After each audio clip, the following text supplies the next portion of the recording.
DG Yogesh चंद्र मोदी कहते हैं यह देश विदेश मंत्रालय और एनआईए के लिए बड़ी उपलब्धि है। तहबुर राणा के मामले में भारत और अमेरिका की राजनीतिक इच्छा शक्ति थी जिससे प्रक्रिया आगे बढ़ सके। एनआईए ने अमेरिका की अदालतों में पुख्ता सबूत पेश किए और हमारी टीम कई बार अमेरिका गई है। केंद्र सरकार, दिल्ली पुलिस और एनआईए यह सुनिश्चित करेगी कि तहबुर राणा से उचित पूछताछ हो सके और सबूत जुटाए ताकि मामले को कार्तिक निष्कर्ष पर पहुंचाया जा सके। बड़ी समस्या इस केस में ये थी कि ये जो कॉन्स्पिरेसी इस आदमी ने रची वो तहबुर राणा और हेडले ये दोनों विदेश से आए थे। हेडले का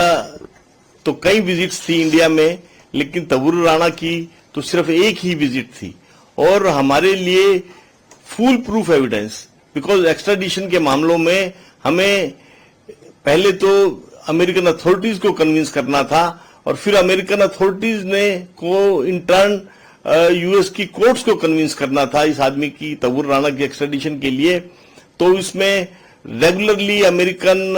अथॉरिटीज से क्वेरीज आती थी जिनका जवाब एनआईए देती थी और डिफरेंट लेवल्स पर इस केस पर काम किया गया। पॉलिटिकल लेवल पर केंद्र सरकार ने काम किया, विदेश मंत्रालय ने अपने लेवल पर वहां के विदेश मंत्रालय के साथ काम किया और एनआईए ने वहां की प्रोसिक्यूशन एजेंसी के साथ काम किया और बहुत एफर्ट्स के बाद, मेहनत के बाद ये संभव हो पाया है। सर, जो ये प्रोसेस होता है और कई सारी चीजें होती है जिसपे सामने वाली अथॉरिटीज को कन्विंस करते हैं, क्या क्या चीजें होती है जो बाधा डालती है एक्स्ट्रेडिशन में? देखिए, पहली तो बात पॉलिटिकल विल, क्योंकि इसका एक प्रोसीजर जरूर है लेकिन कुछ मामलों में, कितने ही मामलों में वो चाहे आप कितना भी एविडेंस आप उस देश को दीजिए, वहां की कोर्ट्स को दीजिए, एक्स्ट्रेडिशन नहीं होता है। भारत पाकिस्तान को दाऊद इब्राहिम के बारे में या लखवी के बारे में या हाफिज सईद के बारे में इतना फुल प्रूफ और कन्विंसिंग एविडेंस देता रहा है, लेकिन कोई एक्स्ट्रेडिशन का सवाल नहीं है। तो पहली बात यह है कि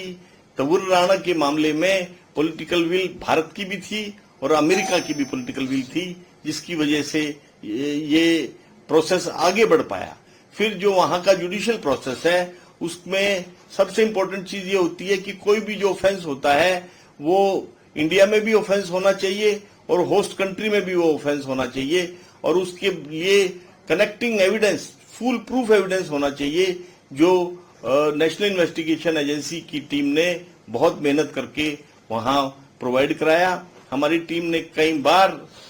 अमेरिका को विजिट किया, हमारे लॉ ऑफिसर्स ने भी अमेरिका को विजिट किया और रेगुलरली हम लोग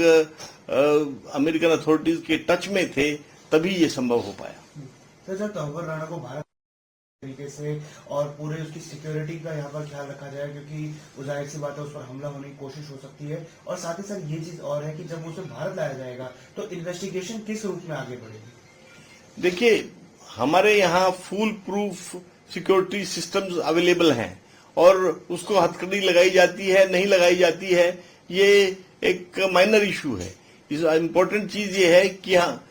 भारत सरकार, दिल्ली पुलिस और एनआईए इंश्योर करेगी कि उसके ऊपर किसी तरह की फिजिकल आंच ना आए और इंश्योर करेगी कि उसका प्रॉपर इंटेरोगेशन हो, उससे जो भी एविडेंस मिल सकता है उस एविडेंस को हम कलेक्ट करें और जिस केस में उसको लाया जा रहा है उस केस में उसकी इफेक्टिव प्रोसिक्यूशन हो सके और केस को लॉजिकल कंक्लूजन तक ले जाया जा सके। कौन कौन सी एजेंसी सर इसमें अपनी जांच को आगे बढ़ा सकती है? देखिए, उसको इंडिया में एनआईए के केस में लाया जा रहा है तो इन्वेस्टिगेशन में बेसिकली उसका प्रोसिक्यूशन इसी केस के तहत होगा, लेकिन भारत की दूसरी इंटेलिजेंस एजेंसीज भी उसकी इंटेरोगेशन में शामिल होकर उससे जो है दूसरे टेररिस्ट से उसके लिंक और अमेरिकन आईएसआई से उसके लिंक और उन सबका आपस के कनेक्शंस के बारे में जानकारी प्राप्त कर सकते हैं, जिसको वो अपने रिस्पेक्टिव केसेस में यूज कर सकते हैं। पर जहां तक मेरा मानना है इसकी प्रोसिक्यूशन इसी सिर्फ एनआईए की केस जिसमें इसको लाया गया है उसी में हो सकती है।